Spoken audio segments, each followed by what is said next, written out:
A lot of this isn't going to make sense to you, and I'm sorry about that. I'm just going to start at the beginning, with the house.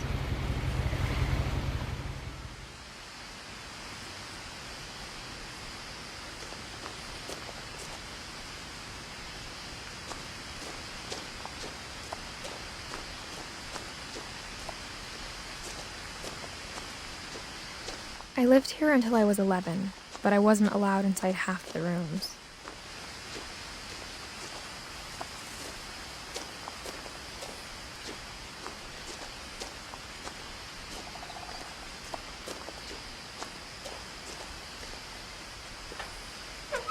Inside the mailbox were bills from 7 years ago, marked urgent, open immediately.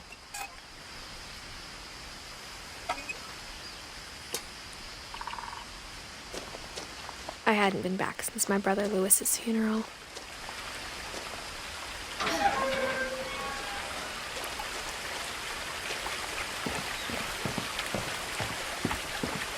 In her will, my mother left me a key, but didn't tell me what it unlocked. Maybe she thought I'd know, or she thought that the mystery would be enough to bring me back.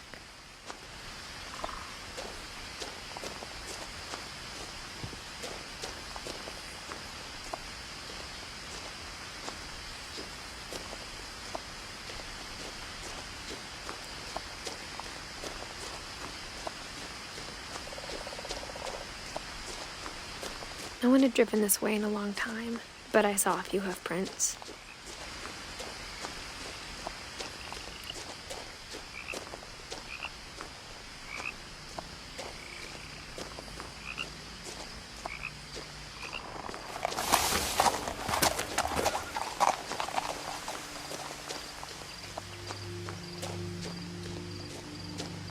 The truth is, even after I inherited the house, I never thought I'd come back to it.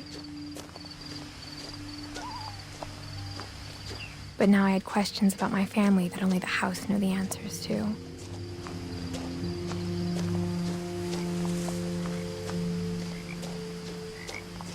The house was exactly like I remembered it, the way I'd been dreaming about it.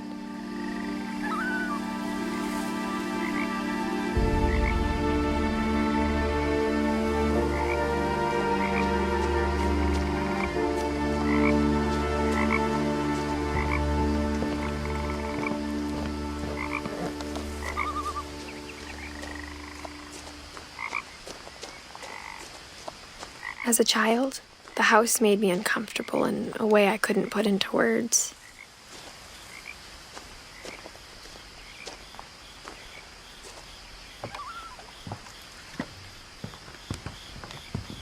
Now, as a 17-year-old, I knew exactly what those words were. I was afraid of the house.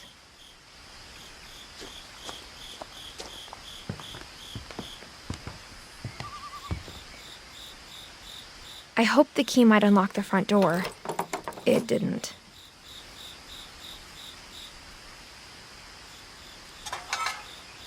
Looking in, I felt like the house itself had been waiting for me.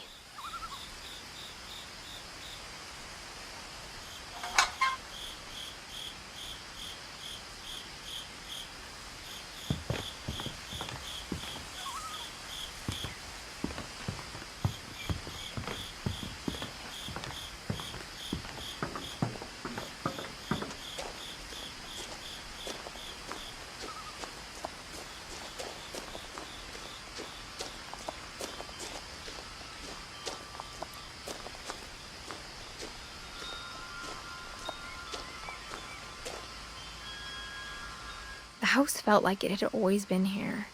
Even the swing set was older than my mother.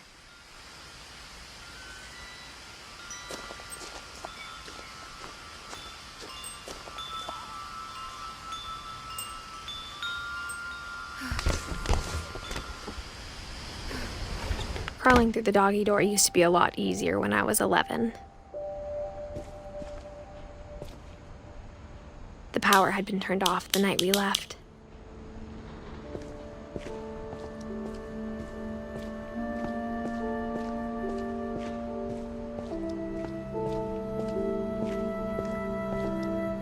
For the first time in years,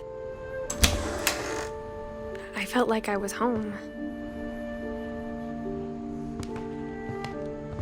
But instead of a family, there were just memories of one.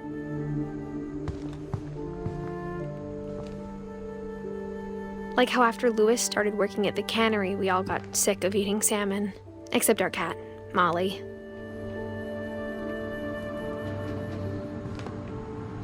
Or how only one restaurant would deliver to our house, so we had Chinese a lot.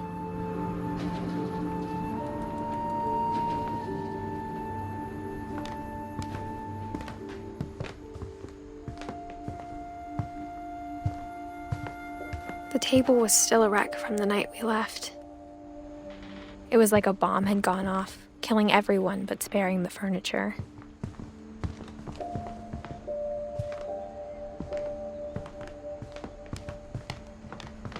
Nothing in the house looked abnormal. There was just too much of it, like a smile with too many teeth. My mom was the only one of us who could imagine Great-Grandma Edie living in a nursing home.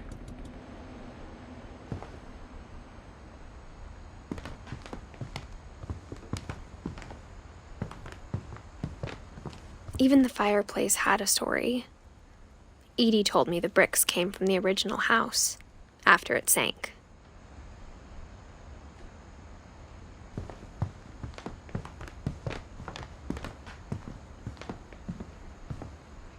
Mom always told me to stay out of the basement, so I wasn't too surprised when the key didn't fit.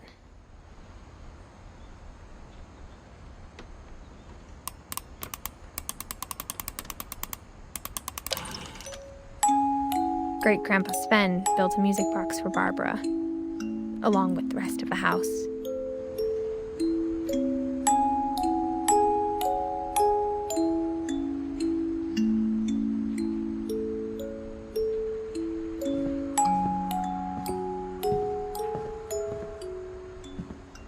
A lot of things got left behind in the whirlwind of that last night.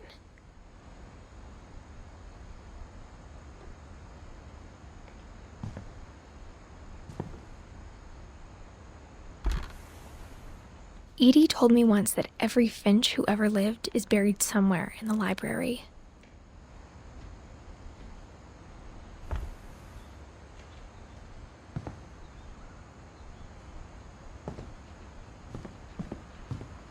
My mom wasn't much of an optimist, but she never stopped believing that my brother Milton was alive.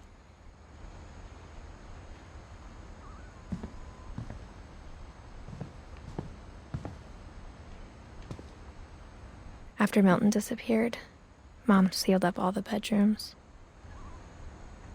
Then Edie retaliated and drilled peepholes.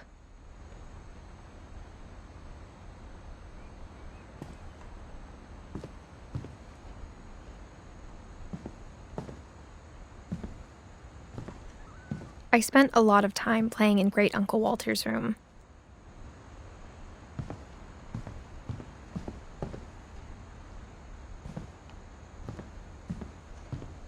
Louis told me there were secret passages, but I never believed him.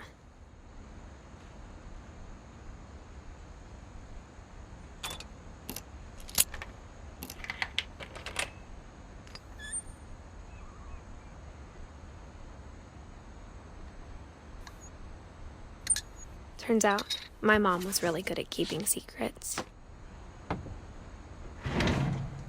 Now it was time to find out what my mom had been afraid of.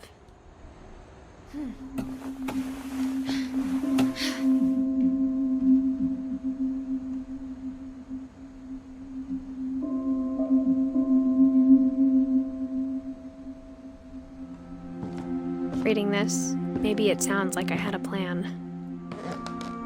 But I had no idea what was behind that door.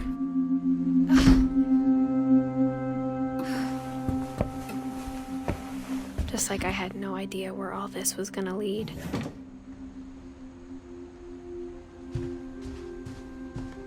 I grew up looking at Molly's room through the peephole. Molly's gerbil had a tiny bedroom with its own even tinier gerbil cage.